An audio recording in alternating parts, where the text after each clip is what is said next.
What do you think of the leather, that scent and that taste? Euphoric. Now, how can you describe euphoria at a level of body sensations? Uplifting? You feel lightness? But there's the citrus kind of like cuts through. Sharpness? Uplift. Yeah, there's this. Mobile, light? Yeah. Yeah, those are all in there. Mints have that quality. Those essential oils definitely have some sharpness and some mobile qualities to them. All essential oils. I notice that there's a little discrepancy between the taste and the smell. Yeah. Did you notice that? This one's almost better for your nose, unless you have some honey. But the taste actually is very different than the smell of lemon balm. It's interesting. There's some bitterness to the taste. Yeah. But there's some oils that get up into your upper palate and perfuse your head. This is also a carminative. Now, I just barely started to open up the idea of carminatives because I was getting into the flavors.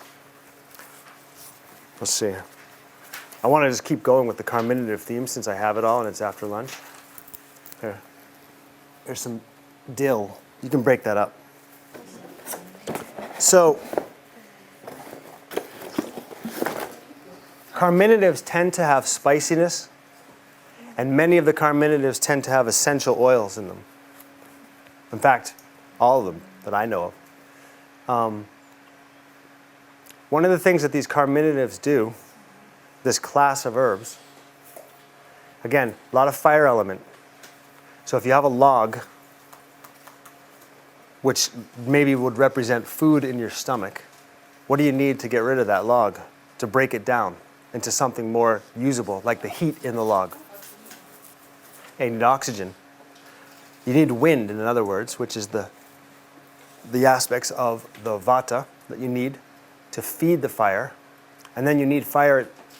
You make fire itself, or the carminatives are basically embodiments of fire element and wind element, perfectly designed for the digestive system and the respiratory system. But right now we'll focus on the digestive system.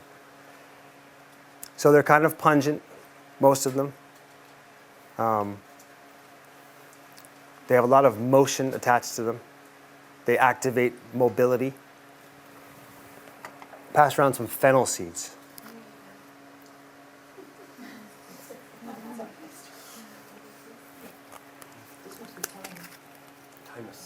Thyme. So feel free to nibble on some fennel seeds.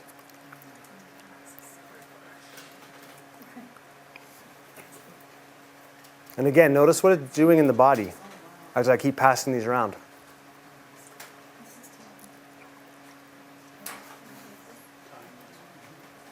This time's sweet too. So the carminatives have some unique functions, and a lot of it's based upon the volatile oils. A lot of it's based on the volatile oils. All right. Bring it in. Confusion. We're passing around too many things at once. Let's slow down and let's unpack the carminatives. Chewing up fennel seeds. So digestion, let's talk about it like this. Ready? Refocusing. After lunch, refocusing. Digestion is a complex orchestration of a variety of secretions happening in synchronized fashion, from saliva to hydrochloric acid to pancreatic enzymes to bile to gastric intrinsic factor. A whole bunch of secretions happening in a synchronistic fashion. A whole bunch of valves opening and closing. So we've got glands secreting, we've got valves opening, we've got peristalsis at the level of the musculature, shimmying and shaking and moving food through the GI tract, right? So that's what's occurring. Just leave them wherever. So it's a very complicated apparatus, the digestive system. It's a marvel, actually. And what it requires is a balance between sympathetic and parasympathetic nervous system. So you can't digest unless this balance is just right. So you can't digest well, for example, if you're in sympathetic overdrive. So you're driving down the road, and you're eating a McDonald's cheeseburger, and you're on your cell phone, and you're driving with one leg, and you're texting. You can't digest right? Because your nervous system is otherwise preoccupied with a whole bunch of other things. And so what that ends up doing a lot of times is creating tension. So you get tension in your GI tract. And that means under the influence of tension, there's contraction. And that means you can't secrete properly. And that also means that the normal rhythmic peristaltic motions can't happen properly. To move the food down bit by bit, to be assimilated and broken down into smaller and smaller parts. So you end up getting contraction, tension, tightness, and dryness a lot of times. And what ends up happening a lot of times, this is common in the clinic, you see people come in and what they've got is just food that kind of gets in there and hangs out a long time. It doesn't really move, doesn't break down.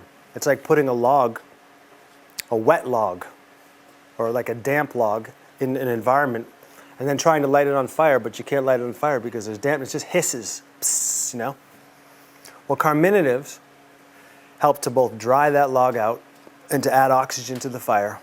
It's like, it's blowing on the glands to secrete more. That's one of the aspects what the fire element's doing. So fire creates more fire. Fire enhances the Agni, the Jatar Agni of the digestive system. So basically, that's one aspect of what all of these spices have in common, is they activate secretions, both because of the nerve excitation. So when you taste that anesthetic quality of the Angelica, the sort of numbness, well, that's nerve excitation. Well, when that's occurring at the level of the gut, all the gut nerves are basically getting excited and they're secreting.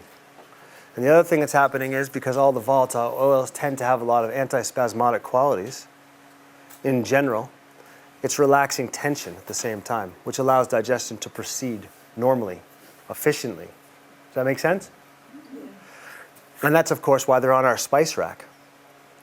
And that's also, of course, why it's nice to grow them, because these are, we start in April and we start cooking with this stuff like all the time. We go out and just like clip it and cook it with it fresh, and it's a total treat, comparatively to dried, although the dried's good too.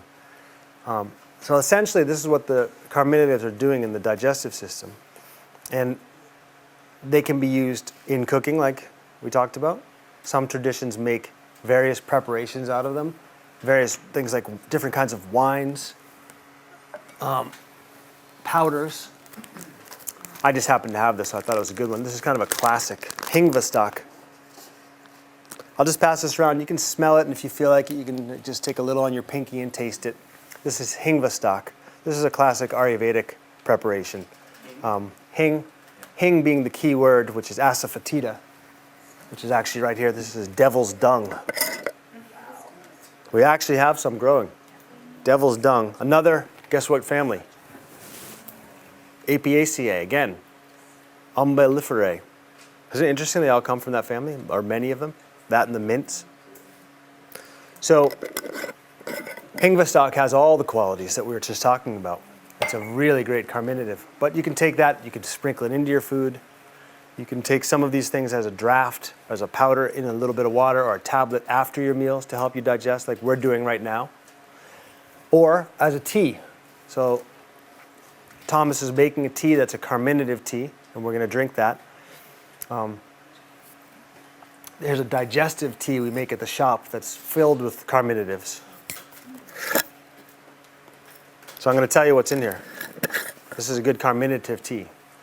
Chamomile and peppermint, which are carminative, but they also have many other qualities that are not sort of in here, in these spices. They're less fiery, for one, much less. And they tend to also have a lot of, like for example, chamomile has a lot of cooling, anti-inflammatory properties. Peppermint has lots of antispasmodic properties. But they're different in many ways than just these like really hot spices, these hot seeds.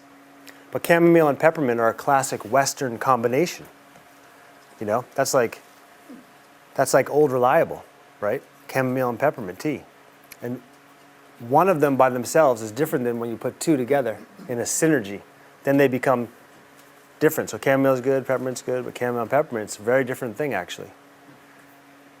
And it's fun actually when you're doing formulation to try these things. Try what's created in these two separate herbs or three separate herbs in formulation, because it's actually a totally different compound, you could say, a totally different experience than either one you could ever get to by itself.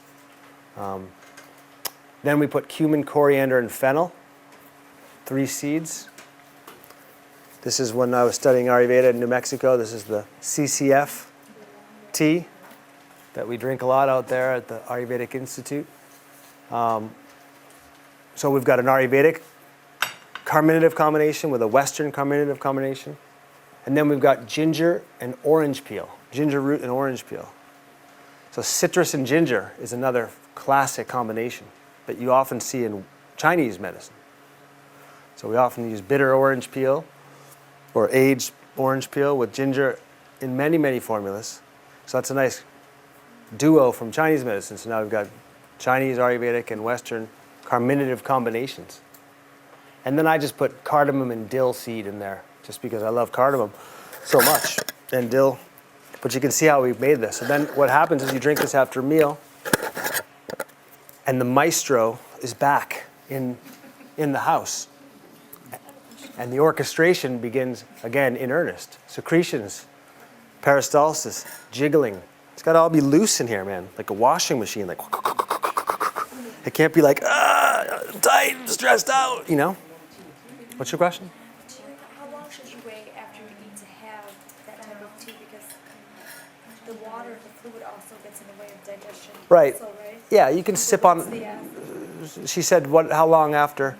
Because you don't want to use the fluid to dilute your digestive juices, which is true. So you sip on some hot tea slowly, 15 minutes after the meal, whatever. The point is, like, if you make it nice and strong and just sip on it, you don't need to just drink it fast and get all the liquid in there. You're just trying to actually, a principle of herbal medicine that's really important is that, for one thing, what we're looking at is there's a difference between a pharmacological effect and an energetic effect. And what happens is, it doesn't take long to get an energetic effect in motion.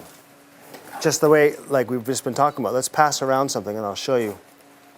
Once again, we'll pass around, this is a fresh tincture of angelica. For some reason, they were just on the angelica. So with these are tinctures, liquid extracts, alcohol and water extracts from this farm. Just take a couple of drops in your mouth as it goes around. And notice how quickly things start to occur, way before you've had a chance to digest anything, way before it's ever made it anywhere near your bloodstream. And that's because the qi within us, the vital force, is active and activated and acting on the plant as much as the plant is acting on us. So it's a meeting of the minds here. It's our cellular intelligence, our prana, reaching out and meeting the plant. It's not just that plant or that agent acting upon us. And that is something that in allopathic medicine is sort of, we think of, this drug affecting me and this thing. Well, let's remember, the body has a vital force. And this vital force, I love this because David actually, this is a great thing to use in lectures. 1 quadrillion things every second, right, are happening in the body. 1 plus 23, right, zeros every second, unless he made it up. Did you make that up? So how many of those things do you have to think about since you've been born? So in 37 years, I hardly think about any of that stuff ever. Never. That's how many quadrillions of things have been happening. So that's the vital force, right? So we don't have to think about that happening. So things can't just act on us. Our body has an intelligence and acts on it. So for example, you take these drops, you start to salivate a little bit. Well, in Ayurvedic medicine, that'd be called the bodhika kapha, the perceiving kapha. It's reaching out and trying to sense what it is, essentially. What is this stuff? Let's dilute it. Let's bring it into solution. Let's shunt it into the lymphatic system, through the tonsils and through the lymph system, and bring it in so that the immune system can get a taste and find out what it is. That's part of what the perceiving kapha does. It's not just that you're salivating because this thing makes you salivate. You're salivating because that's the body's vital response to the thing. Does that make sense?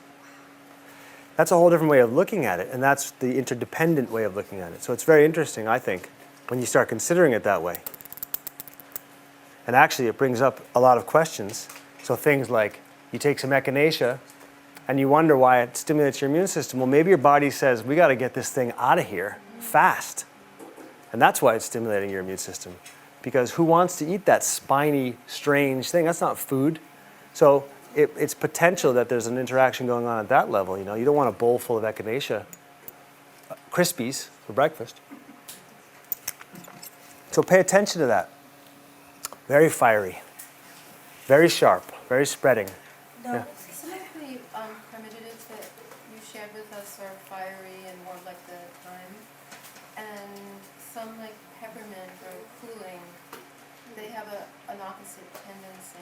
And are you careful in like a digestive tea to not put something with different tendencies together? Well, no, actually, They can work together. there's many ways to do it. One is that oftentimes, first of all, a lot of this stuff's based on constitution. So there's different constitutions like David was talking about, which is something to take into account right off the bat. But a lot of times if you want like to reinforce a particular effect, you add more of the same. So if you really want a lot of the same effect, you could add 2 or 3 of fiery herbs. But if you want to balance them out, you might, to get like a harmonizing blend, you might want to do basically 2 opposites, and then you get something in between, which could be given to more people. But peppermint is called peppermint because it actually has a pungency to it. Peppermint's a tricky herb to classify in many ways. So it's not really that it's cooling. And if you've drunk peppermint tea on a regular basis, you find you get extremely hungry if you don't have an empty stomach. It's definitely got pungency. And oils in general, essential oils are, for the most part, the fire element. A lot of what peppermint has to do, and that's why they call it peppermint, is what, you know, once it does its post-digestive effects, there's a coolingness that can happen to the body as a whole. But at a digestive level, it's definitely warming. So, what the hell was I talking about? Opposites, like having. Well, whatever it was, you guys are getting the concept of carminative, and we're getting the concept of how the vital force interacts with these things. Oh, I know what I was talking about. Just remember that herbs act on the tissue. It's what the flavors do to excite or depress or activate or moisten the tissues. That's really important, especially when we're talking about an energetic effect. That's why it doesn't take much of that angelica to get things moving, because the tissues get excited to secrete as a whole. Does that make sense? It's not going through our bloodstream and doing anything at that level. It's a lot of surface stuff that's happening as the herb comes in contact with the body, and it's a lot of sort of tissue excitation that's happening. And that happens through cellular intelligence immediately. It's no time at all, seconds. Now, let me check the time and see what's happening here. What were the herbs you mentioned between the See? peppermint and the I'm waiting for Thomas. What's that? the words you mentioned between the peppermint and the ginger in the tea? Dill and cardamom? Yeah. No, there was something. Cumin, coriander, and fennel. So my plan was to do a different kind of taste each day, and as it corresponds to different herbs each day. But and also like just munching on these things is like, it can be problematic because they get caught in your throat. But I'm just going to pass around the whole bunch, just for you to smell and enjoy the whole bunch, the aromas. I wanted to give you another taste though. We're waiting for Thomas to come back with the rest of the stuff, and we're going to make the oil. Here's some coriander tincture. Let's try that. Any questions coming up about all this stuff? Yeah, the angelica tincture, that was a tincture of the seed. That was a tincture of the seed of angelica, yep. So it's good to grow these things, the culinary spices, outside of your house. They grow really well. The mints especially. A lot of these other guys, truthfully, a lot of these things are hard to get any quantity of because they're seeds. And seeds, without hand harvesting is going to be quite labor intensive. We're doing fennel this year though, and cumin, and coriander, and we're going to see how we do with it. I can tell you though, fresh seeds are unbelievable. Just when they're just about to get hard, they have a totally different quality that's you can't get like this, that I've never experienced. There's some fresh cumin seeds out there we might be able to try that are just like nothing you've ever tried in your life. This is anise. Pass around this. So let's just talk a little bit more. I'm going to try to do this each day just a little bit to give an overall sense, but let's just talk about a little bit more of the qualities that an herbalist looks for in differentiating. The first thing is taste. So if you're going to talk about a taste, if you're going to talk about an herb, one of the first things you want to do is talk about what is its taste. Right? So we've already done pungent. The next thing you want to talk about is its overall energetic, hot or cold. Moisture level. Is it moistening or is it drying? Overall, to the tissues. So most herbs are going to dry. That's just how it works. And that's because most herbs are not comprised of the sweet taste. And you could say basically that's the reason. Sweet, you could say sour. But in general, most herbs you're going to try on a daily basis are going to have bitterness, pungency, astringency, and most of them are going to tend to dry ultimately. There's a bunch that will moisten, like marshmallow, licorice, and the demulcents, but most tend to dry. But what you want to do is sort of, first you've got something that's warming, angelica seeds, pungent, and then the next classification might be, is this thing going to moisten you ultimately, or is it going to dry you out? Now where would you want dryness? What kind of conditions? Right, phlegm, dampness, mucus in the lungs, mucus in various things, sinuses, leukorrhea, vaginal discharge. A lot of things need dryness. That condition I was talking about when it comes to the digestive system and the sort of stagnancy that can result from lack of digestive secretions, well, that creates ultimately a condition called dampness, unmetabolized water, and you might want to dry that too. And then what would you want to moisten? What kind of conditions? Constipation. All right, constipation, maybe sore throat, certain skin conditions, certain GI conditions, right? All these types of things. What about cough? Cough, you could go either way. If it's a very thick cough, you might want to dry it out. And if it's a very dry cough, you might want to moisten it. But either way, herbs dry or they moisten, generally speaking. And some are very dry, like ginger and cayenne. ultimately. And that tends to be because they're very hot, and hot and dry tend to go together, right? Just look at the desert. And some things are just kind of moderately dry. For example, you could say, ultimately you could say chamomile's just minorly dry. You could drink chamomile tea most of the day. It's not going to really do much drying, but if you had to bring it on a spectrum, is it moistening or drying? It by itself is drying, because when you taste it, there's some bitterness and astringency in there. Then you got the other side, marshmallow, slippery elm, licorice, all the sweet herbs, a lot of the tonic herbs, shatavari. These things can all be moistening, ultimately, to the tissues. So it's just the point is that you look first at the taste. And the taste has all sorts of representations, which we'll unpack further, but not in this lecture. Then you go to the moisture level overall. So something's pungent, then it's dry, and then you might go to, ultimately you might go to temperature, hot or cold.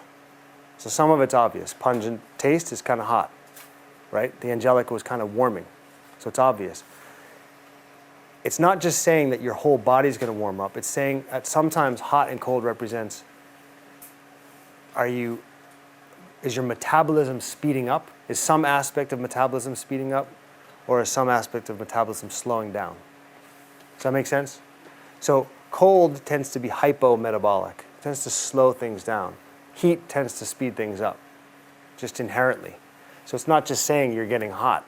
Your whole body's getting hot, or your mouth is getting hot. It might be saying that something is speeding up. And it could be something that's not even easy to perceive, right? Like maybe your thyroid or something. But the point is, hot and cold doesn't just mean temperature. Ultimately, it means rate as well as temperature. And that's in your handout. And then, just quickly, and then we're going to go on to chamomile, because I'm basically just totally like unpacking most of this stuff. I just really wanted to get the carminatives across.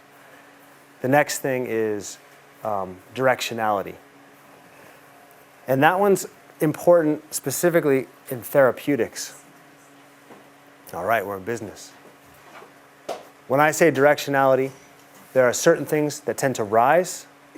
So certain herbs rise to the head, like a lot of the essential oil containing plants rise. So like lemon balm and rosemary, they tend to not only rise, but they tend to move outward. They tend to diffuse outward. And then there's certain herbs that move downward, like senna and cascara sagrada, laxatives. Their energy is going down, and it's moving the energy of the body down.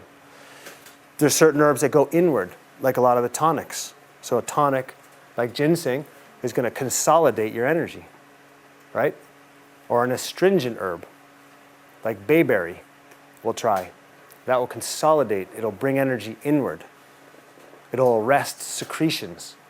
So if you're tending to leak energy out in the form of secretions, a strong astringent herb will bring them in and consolidate. So its direction is inward. So sometimes things go up, sometimes they go down, sometimes they go out, sometimes they go in. So what you have here, then, ultimately, in terms of an energetic classification of herbs, is an herb's taste, its temperature, its moisture, and its direction. And that's pretty much how you want to start thinking about all of these things. And we'll keep talking about this more and more. There's a whole host of common health issues that have their roots, the very inklings, in digestive insufficiencies, digestive ailments. And so this is nothing more, this is like absolutely fundamental to a healthy lifestyle, is the proper understanding and use of carminative spices in your cooking, in your garden. Because what happens is when you start to integrate this in on a regular basis, they've got antimicrobial qualities. So they help to like nullify things you don't want in your foods when you're cooking with them. They've got anti-inflammatory properties, a lot of them. They've got antioxidant properties. So they actually will make food last longer. But also the antioxidant has that effect has good effect on your digestive system and your health in general. I've said they've got antispasmodic qualities, and they've got secretion enhancing qualities, right? So these should be in the general vicinity of our diets on a regular basis, all the time. And they can be taken, again, in your food, cooked in, as fresh spices, fresh culinary herbs. You can nibble on them, just nibble on some of these seeds before a meal, or like in Indian restaurants after a meal. They have the fennel and the toasted cumin. You can drink teas of them, both before and after. In Ayurveda, they make drakshas and medicinal wines. You can take a little shot of medicinal carminative wine before your meal. So, or you could take them as a powder with that, like the hingva stock, and mix it into your soup or your stew. But what you've got there is a huge health, a preventative health measure. Because like I said, if you go on and you're a typical American and you're stressed out and you're eating bad food combinations and you're eating the wrong things for your constitution, and it's a lot of like congestive, heavy foods, convenient foods, carbohydrates, blah, blah, blah, on the run, what you end up doing is you're screwing up your digestive system in a big way. Slowly, insidiously, over time, that's leading to chronic degenerative conditions. That's how it starts. That's what it's all about in Ayurvedic and Chinese medicine. This is like a huge root cause of illness, one of the major root causes. So then this becomes something that's actually just basic. There's nothing complicated about it at all. But you have to have the big frame of reference for this. You have to think in terms of like, well, yeah, if I eat pizza and beer one night and I might feel full and go to bed full and have bad dreams and wake up with bad breath and have, the next day some foul smelling odors emanating from my body. Well, if you do that for decades, you've got major problems, right? You've got the main killers in our country. You've got all the, obesity, diabetes, arteriosclerosis, cancer. So it's just about taking the big view of this kind of thing, right? And so like with our kids, they've been eating carminative spices ever since they were born. And they understand what they are, where they are. I say go pick some sage and some thyme and some rosemary. And they go out with scissors and they come back and they get them and they come back and we put them in our food. And the point is, it's just basic stuff. This is like what I'm talking about. This is what this whole thing is about. It's just coming back to what does it mean to be a basic person. Now, you guys are ahead of the curve, right? You're here. You flew all the way across the country. You're way ahead of the curve. So that's why it's your responsibility to do what we do and just keep yapping about this stuff and teaching about it, because the thing of it is, most people are on the Bluetooth, eating the McDonald's cheeseburger, smoking a cigarette, driving with one leg, down the freeway. There's a lot of people in this country doing that. So I think it's a pretty interesting subject in that way. And it's harmless. Now these things also have a lot of other properties I haven't even gotten into. That's why you don't say, well, what's this herb good for? What's that herb good for? Because it's multiple things when you understand the compounds and the constituents and all that kind of stuff. So I could just keep going, so I'm going to stop because we have to do another thing. Chamomile infused oil. I think we should take a 5-minute break. We'll set it all up, and we'll get into the next thing. Great.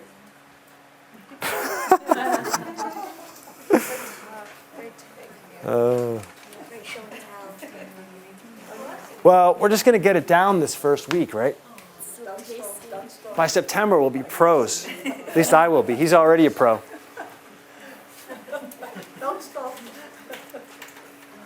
Feel free.